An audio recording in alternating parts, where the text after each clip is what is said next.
కలుస్తాడో తెలీదు, ఎందుకు బీజేపీతో కలుస్తాడో తెలీదు, ఎందుకు జనసేనతో కలుస్తాడో తెలీదు. ఒకరోజేమో పోయి కాంగ్రెస్ అని సంకెత్తుతాడు, ఒకరోజేమో బీజేపీ అని సంకెత్తుతాడు. 2 సంఘాలు ఖాళీ లేవు, ఇప్పుడు పోయి పవన్ కళ్యాణ్ గారి నెత్తి మీద వస్తున్నాడు. ఆ పవన్ కళ్యాణ్ ఎందుకు ఊగిపోయి మాట్లాడతాడో నాకు అర్థం కాదు. నేను ఇప్పుడు ఒక 5 నిమిషాల నుంచి మాట్లాడతాను, మత్సరంగా మాట్లాడతాను. వాళ్ళందరూ నా మాట వినడం లేదా?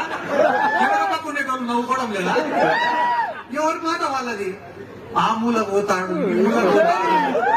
నాకే భయం అవుతాడు అప్పుడప్పుడు. ఏడాది స్టేజ్ నుంచి కింద పడతాడు. ఏందా ఈ పంచాయతీ ఎంత అర్థం కదా నాకు.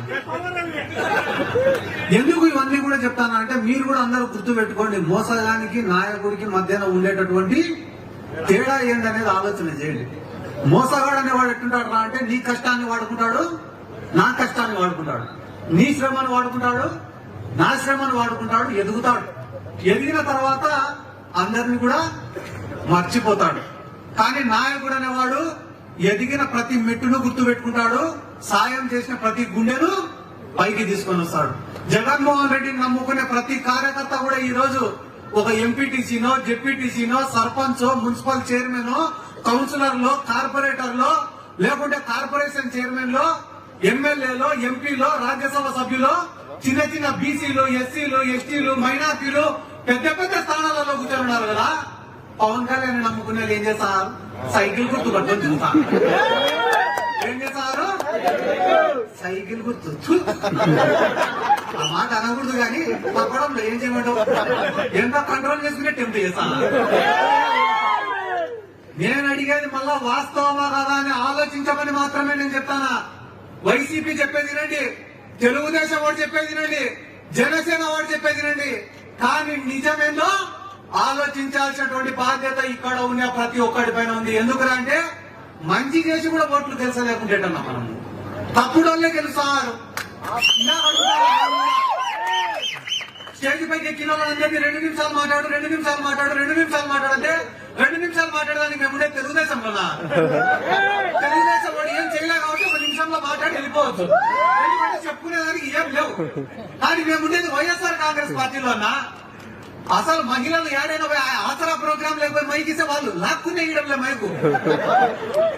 ఎందుకంటే నాకు తెలిసిండొచ్చు, తెలియకపోయినచ్చు, కానీ ప్రభుత్వం ద్వారా లబ్ధి పొందిన ప్రతి ఒక్కరికి తెలుసు అన్న జగన్మోహన్ రెడ్డి గారు చేసిన సాయం ఏందనేది.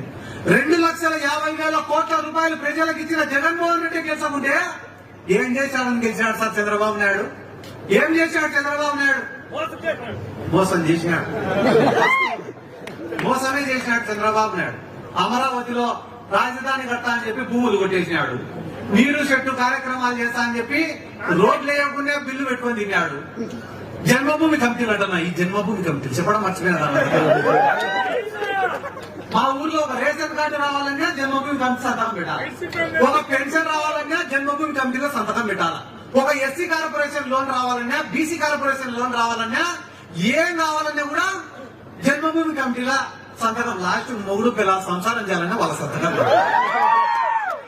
కానీ ఈ రోజు పేదవాడికి సంక్షేమ పథకాలు అనేవి ఎట్లా అప్లై చేసుకోవాలో కూడా తెలియదు, ఏమేమి పథకాలు వస్తాయో కూడా తెలియదు. అట్లాంటిది ఈ రోజు పేదవాళ్ళు సచివాలయానికి పోయి వాలంటీర్ల కాడికి పోయి మాకు ఎందుకు రాలే పథకాలు అని చెప్పి కొట్లాడుతున్నారు. ఆ స్టేజ్ లో నిలబెట్టింది ఎవరు? అలా ఓటు పడేది ఎవరికి? మధ్యలో వచ్చే బఫూన్ గాళ్ళతో అందరి గురించి మేము మాట్లాడాలన్నారు. మధ్యలో వచ్చే బఫూన్ గాళ్ళ గురించి మేము మాట్లాడాలన్నారు. ఎవరన్నా